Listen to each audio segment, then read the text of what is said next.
America में Trump सरकार ने हाल ही में एक कड़ा फैसला लिया है।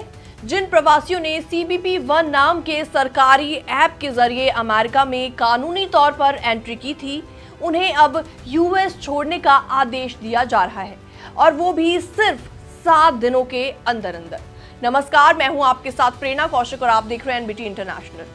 ये CBP 1 ऐप 2023 में जो बाइडेन प्रशासन ने लॉन्च किया था ताकि बॉर्डर पर भीड़ को कंट्रोल किया जा सके और लोगों को एक सुरक्षित और लीगल तरीका दिया जा सके अमेरिका में एंट्री करने का। लेकिन अब ट्रंप एडमिनिस्ट्रेशन ने इसे पूरी तरीके से खत्म कर दिया है और इसी के साथ उन 15 लाख लोगों का स्टेटस भी खतरे में पड़ गया है जो कि इस ऐप के जरिए अमेरिका में एंटर हुए थे। इनमें से कई लोगों को काम करने की परमिशन मिली थी, सोशल सिक्योरिटी नंबर्स दिए गए थे और बच्चे उनके स्कूल भी जा रहे थे। लेकिन ऐसे में अब उनको कहा जा रहा है कि US को तुरंत आप छोड़ दो।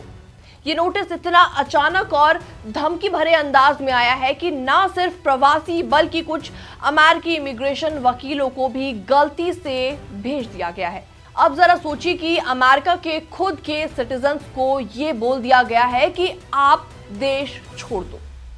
वकीलों और इमिग्रेशन एक्सपर्ट्स का कहना है कि ये एक तरह का डर पैदा करने वाला कदम है ताकि लोग बिना कोर्ट में लड़े ही देश को छोड़कर चले जाएं। और इसी बीच कई लोगों की पेंडिंग असाइलम एप्लीकेशन है, यानी कि उन्होंने अमेरिका में रहने की कानूनी अर्जी दी है लेकिन फिर भी उन्हें डिपोर्टेशन नोटिस थमा दिया गया है। ओहायो में रहने वाले एक हाटियन प्रवासी जो कि अमेज़न वेयरहाउस में काम कर रहे हैं, उन्हें भी ये मेल रिसीव हुआ। ऐसे में उन्होंने अपना एक्सपीरियंस शेयर किया और कहा कि मैंने सारे नियम फॉलो किए, अब क्या करें, मेरे पास कोई उम्मीद नहीं बची है। फैसले का असर ना सिर्फ फैमिलीज पर पड़ा है बल्कि उन कंपनियों पर भी पड़ा है जो कि इन वर्कर्स पर डिपेंडेंट है। स्कूल टीचर्स, लॉ फर्म्स और बड़ी कंपनियां सभी कंफ्यूजन में पड़ गई हैं कि अब आगे क्या किया जाए। क्या अब इन्हें अपने एम्प्लॉयज को निकालना पड़ेगा? ये मुद्दा साफ साफ दिखाता है कि ट्रंप एडमिनिस्ट्रेशन जो बाइडेन के बनाए गए इमिग्रेशन प्रोग्राम्स को एक एक करके खत्म कर रहा है और इसका सबसे ज्यादा असर उन लोगों पर पड़ रहा है जिन्होंने कानून का पालन किया है।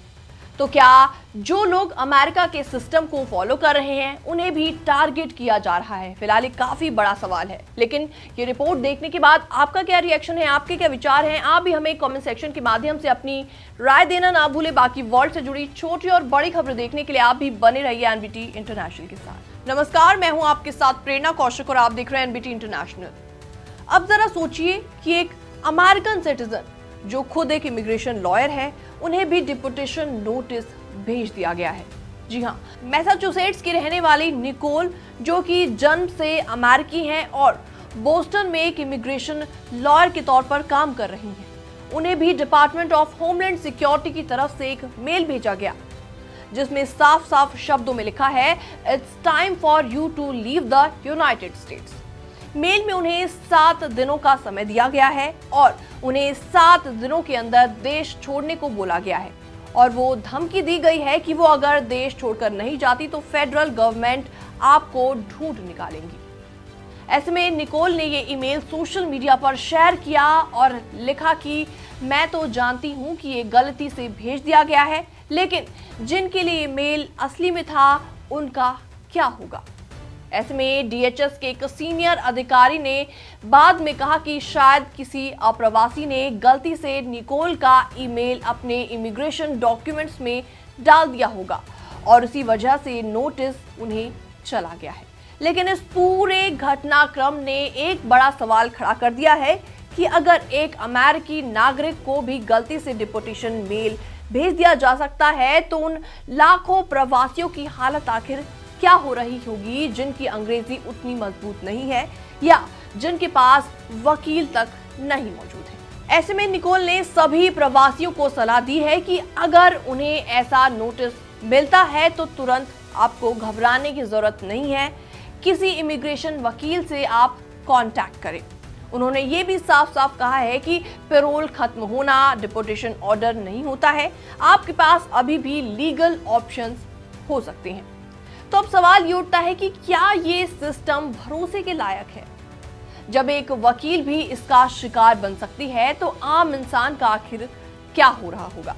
फिलहाल इस पूरी रिपोर्ट को देखने के बाद आपका क्या रिएक्शन है, आपके क्या विचार हैं? आप भी हमें कमेंट सेक्शन के माध्यम से अपनी राय देना ना भूलें। बाकी वर्ल्ड से जुड़ी छोटी और बड़ी खबरें देखने के लिए आप भी बने रहिए एनबीटी इंटरनेशनल के साथ। अगर आप या आपके जानने वाले अमेरिका में EB-5 और H-1B वीजा के जरिए ग्रीन कार्ड की उम्मीद लगाए बैठे हैं तो ये खबर आपके लिए काफी ज्यादा इंपॉर्टेंट हो सकती है।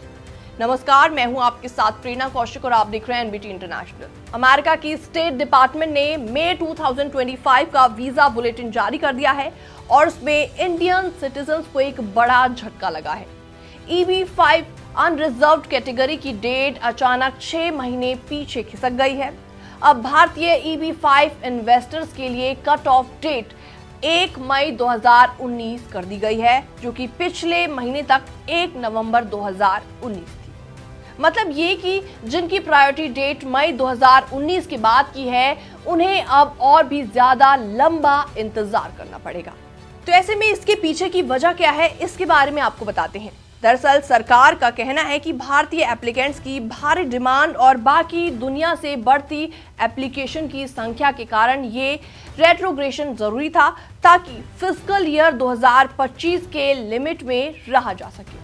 दिलचस्प बात इस बीच ये है कि चीन के EB-5 के इन्वेस्टमेंट के लिए कट ऑफ डेट वहीं की वहीं बनी हुई है, यानी कि 22 जनवरी 2014। तो चलिए अब बात करते हैं बाकी कैटेगरीज के बारे में। EB-5 कैटेगरी में थोड़ी राहत की बात सामने आई है। डेट 2 हफ्ते बढ़कर 15 अप्रैल 2013 हो गई है, लेकिन EB-1 और EB-2 दोनों कैटेगरीज में कोई भी बदलाव नहीं हुआ है, तारीखें सेम है। इसके अलावा EB-1 2 फरवरी 2022 की डेट है। इसके अलावा EB-2 में 1 जनवरी 2013 की डेट है।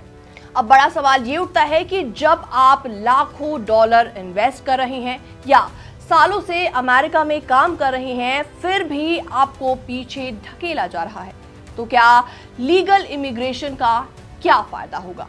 तो ऐसे में एक्सपर्ट्स का कहना है कि ट्रंप एडमिनिस्ट्रेशन की नई अमेरिका फर्स्ट नीति अब सिर्फ अवैध प्रवासियों को ही नहीं, बल्कि लीगल स्किल्ड वर्कर्स और इन्वेस्टर्स को भी टारगेट कर रही है। तो अगर आप EB-5 या अन्य कैटेगरी से वीजा या ग्रीन कार्ड के लिए अप्लाई कर रहे हैं तो ये अपडेट जरूर फॉलो करें और सही सलाह के लिए किसी इमिग्रेशन लॉयर से जरूर बातचीत करें। फिलहाल इस रिपोर्ट को देखने के बाद आपका क्या रिएक्शन है, आपके क्या विचार हैं? आप भी हमें कमेंट सेक्शन के माध्यम से अपनी राय देना ना भूलें। बाकी वर्ल्ड से जुड़ी छोटी और बड़ी खबरें देखने के लिए आप भी बने रहिए एनबीटी इंटरनेशनल के साथ।